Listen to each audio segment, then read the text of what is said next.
I was just now watching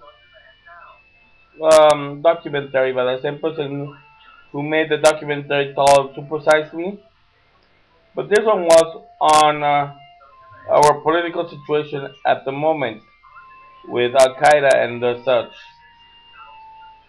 Um, it was such an eye opener in many ways, and in another ways, he confirmed my very suspicions against the actual Iraq policy. First and foremost, he keeps mentioning it drove home the point that the very countries we're holding as our so-called allies are the very ones uh, preparing the minds of people to rise up in terrorism against us.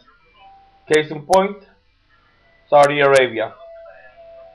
Where a person went into uh, Palestine, where supposedly there are so many terrorists, there were so many American-friendly Arabs there. But when he went to our ally, Saudi Arabia, let me backtrack a little bit. When he went into, when our person doing the documentary went into Palestine, interviewed some places, we found a lot of friendly people, even friendly to American ideals. When you went into one of their mosques, they were speaking about being merciful instead of being a combatant or prejudiced against our way of life.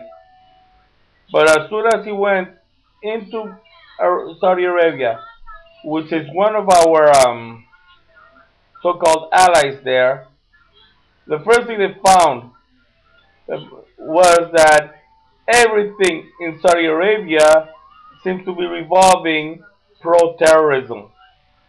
The mosque there in our allies was talking about um, they were actually praying to have our great nation destroyed.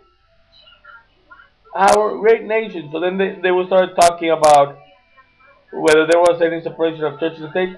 There is no separation of church and state in Saudi Arabia.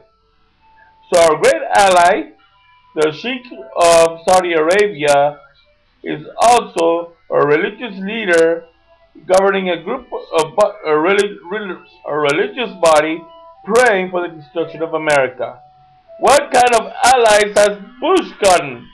No one, it's obvious he doesn't have any intelligence, military or up here, to meet up with such people.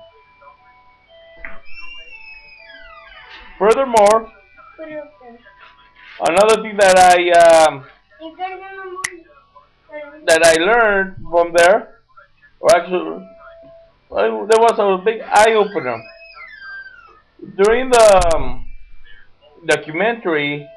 He interviewed a person who had spent time in jail with al-Sarkawi, Al Qaeda's number two person, and the number one person in Iraq. Turns out that Sarkawi had told that other guy, McCain fell right into Bin Laden's hands. Turns out Al Qaeda, Al Qaeda has, hasn't much flexibility, or should I say, doesn't have as much flexibility here in the United States. So what they did, they led for an attack. They caused an attack to force us into their own territory, where the mentality of the people is attack the person who's taking over your land, or attack the occupying force. That is a mentality.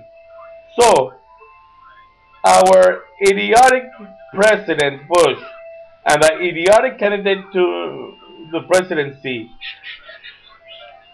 and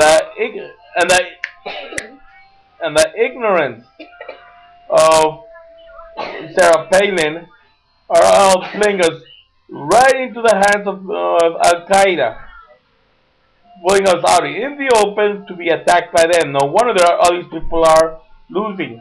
And he supported this search um, that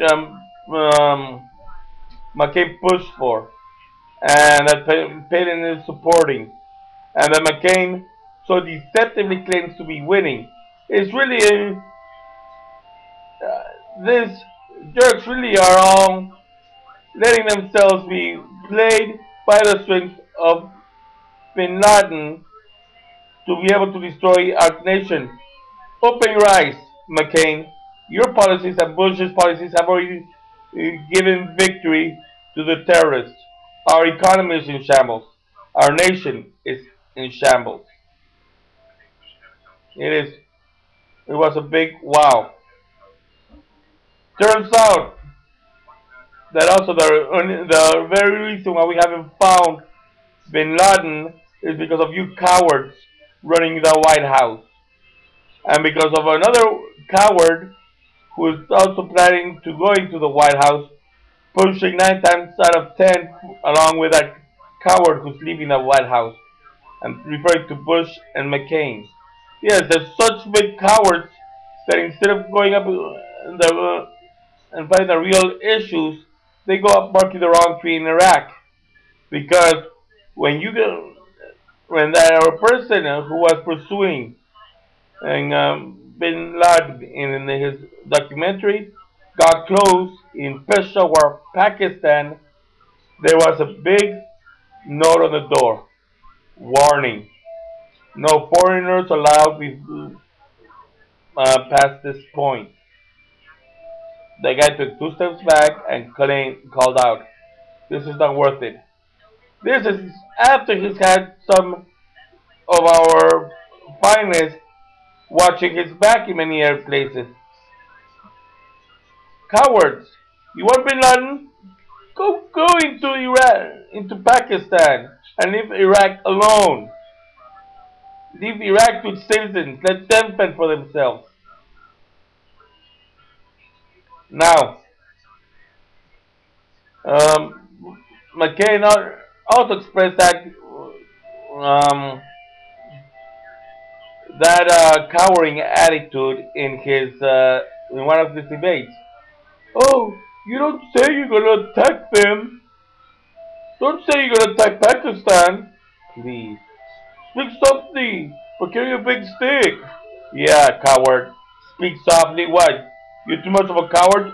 You're so afraid of Pakistan? Ha! That's why you're messing with a smaller country and making things look like this or like that. And the third comment and last comment I'm going to make about that um, um, documentary, just as many of us who have insisted, there was no Al Qaeda in Iraq. They were interviewing people, and it turns out that the series of events were that Al Qaeda recruited people in Saudi Arabia, our ally, brought them over to Afghanistan and Pakistan to train, and just as soon as our forces took Hussein out of power, Al Qaeda followed our troops in. So all along, we're following Al Qaeda's little plan for our destruction. It's time McCain and Palin get their facts right, or to step down. It's time the Republicans shut their mouths up with all their failed policies, for all their failed foreign policies, and we put people who really know what they're doing. No on McCain, no on a foreign policy that will strengthen Al Qaeda as it has been doing.